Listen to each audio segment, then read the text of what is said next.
Республиканың Рәсей кулланучылар хукуктарын яклау буенча федераль хезмәттең Башкортстан идаралыгынан хәбәр итүләренчә, рәсми рәвештә прививка яһау кампаниясе башланды. Прививка яһату өчен иң кулайлы вакыт сентябрь-ноябрь айлары. Һаумыгыз, эфирда интервью тапшыруы студияла Гүзәл Мөхәммәтьянова.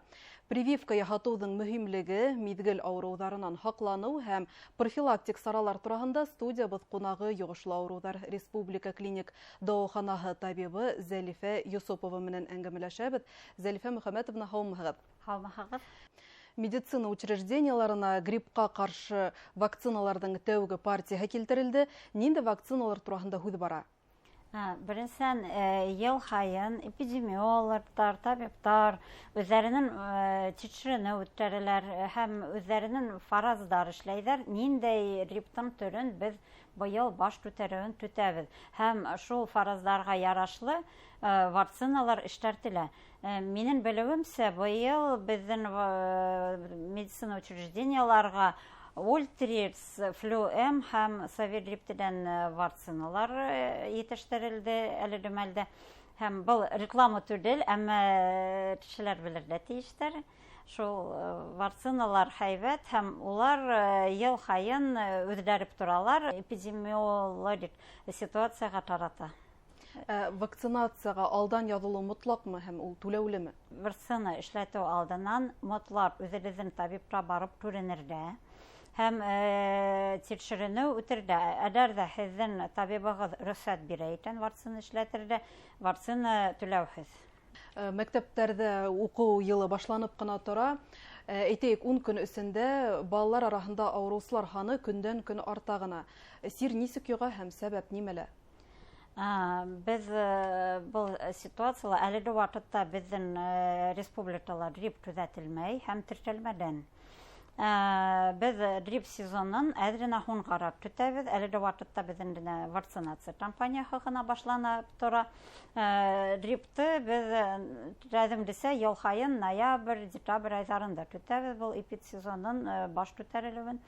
Хәзерге вакытта без тистен респиратор авыруларның баш күтәрүе турында һөйләшә алабыз. Чөнки балалар ял иткәндән һуң тесный коллективта барып келәделәр һәм бер-берсеннән авырулар анхаттына ягалар һәм төндән һава торуы, тапыл һавага һәм влажность высокий булганга шугала баш күтәрә тистен респиратор авырулар һәм внебольничный пневмониялардан бераз күтәрелүен күзәтәбез.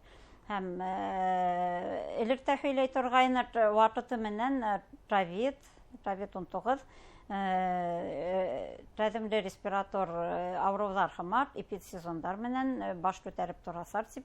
Әлеге вакытта без COVID-тан эпидемия түгел, был бер аз түбәюен генә күзәтәбез, был бер куркынычлы юк, рәземле хәл. Авыруларның тәүге билдәләре яки симптомдары нинди? Ата-әсәләргә тәүсиратта нимәгә игътибар итәргә кирәк буласак? Тистен респиратор авырулардан, пневмониянан, COVID-тан, грипптан тәүле симптомдары отшаш. Был югары температура, хәлдән насараюы, хәлһезлек, тән авыртуы, тән һызлануы һәм тамак туну, тамак авыртуы, танау туну. Шундай гына билдәләр, әмма мотлак рәвештә игътибар итәргә кирәк. Әлеге вакытта мәктәптәрдә грипптан прививка яһату эшләре бара. Шулай да ата-әсәләр арасында прививка яһатуга каршы булучылар да юк түгел. Бына шундай ата-әсәләргә прививканың мөһимлеген дәлилләү өчен нинди һүзләр әйтер инегез? Беренчән уларның шиктәрен аңлап була, чөнки бу прививканы ел хайын эшләп торабыз һәм уның шулай еш эшләнүеннән алар бераз туртуы килеп сыгуы мөмкин. Әмма был вакцина вакытында насар авырудан хаклай, өзлегүзәрдән хаклап таласат авыручыларны. Без үзебезнең учрежденияларда мотлак рәвештә бөтәбез дә был вакцина эшләтәбез һәм ел хайын ел хайын анхаттына үттерәбез грип сезонын. Еңел. Еңел үттерәбез, әйе.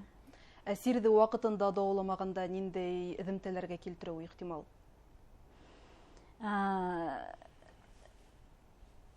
Гриптың иң туртаныс симптомы ол пневмония.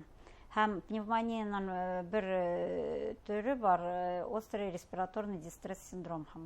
Трапл вирусный пневмония, трапл вирус түбәйіп титеу менән үптәрдә ныт зыян китерә һәм тын алыуы тыйыная, и ошо мәлдә тешене тоттарыу ныт тыйын.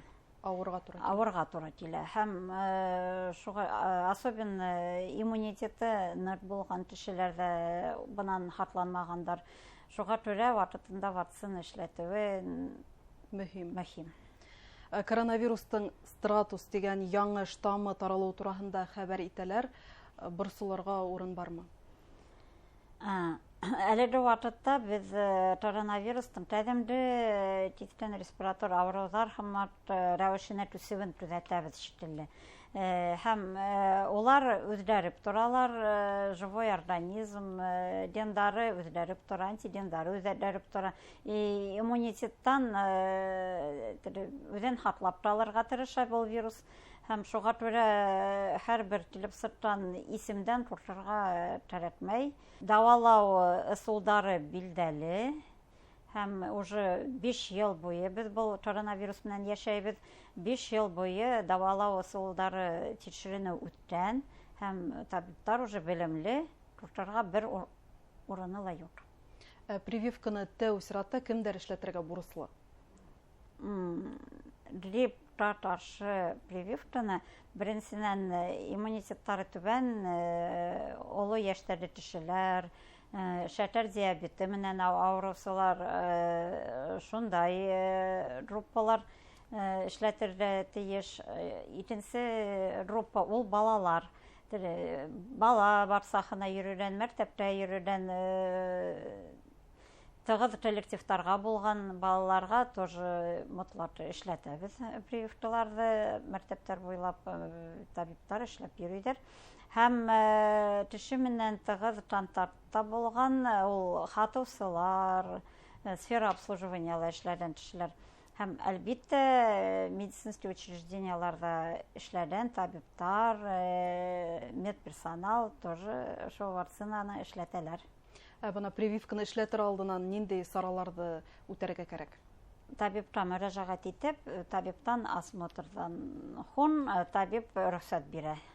Әгәр дә һез вакцина эшләргә уйлайсагыз, табиб рөхсәт бирә, вакцина эшләтелә. Бына былтыр балалар арасында пневмония менән авыручылар саны күп иде. Быел нисек?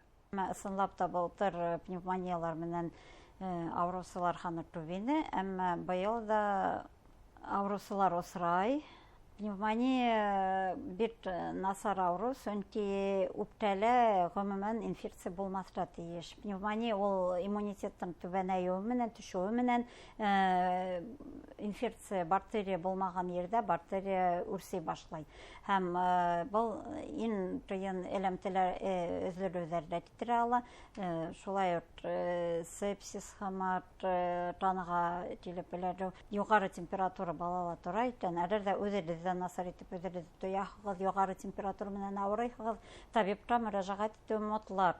Без бuna гриппка каршы вакцина турасында һөйләшәбез, әмма онытмаска кирәк, пневмонияга, пневмоторга каршы вакцина тоже бар. Балаларның милли календарына ул кертелгән, яшь тулмаган балаларга эшләтелә пневмоторга каршы вакцина.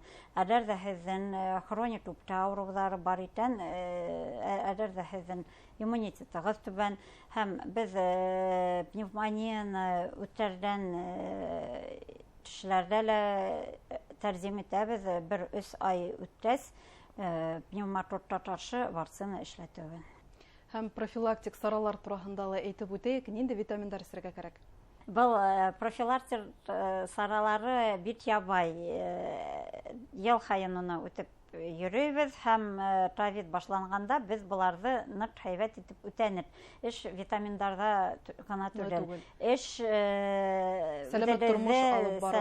сәламәт тормыш алып бару, дөрес туклану, спорт менән шөгыльләнү, вакытында вакцинация, гриппка каршы үтү һәм авыру вакытында теше туп булган ерләрдә урындарга йөрмәскә тырышырга, өйдә түбәрәк утырырга, әгәр дә бер әйтәйдә сыгахыгыз маска киеп йөрү мөмкин. Бу хәзер әлбәттә хаклайсак. Һәм тыштан кайтканда тулды, авызы, танаугызы сайтап, юып алуы тоже мөмкин. Прививка яһату коллектив иммунитетты булдыруга ярдәм итә. Һәр кеше аңлы рәвештә вакцинация сараларында әүдем катнашыр дигән ышаныста калабыз. Әңгәмәгез өчен рәхмәт. Студиябыз кунагы Йогышлы авырулар республика клиник дәваханаһы табибы Зәлифә Юсупова менән прививка яһатуның мөһимлеге, мизгел авыруларыннан һаклану һәм профилактик саралар турында әңгәмәләштек. Киләһе очрашканга тиклем хушлашабыз. Һау сәламәт булыгыз.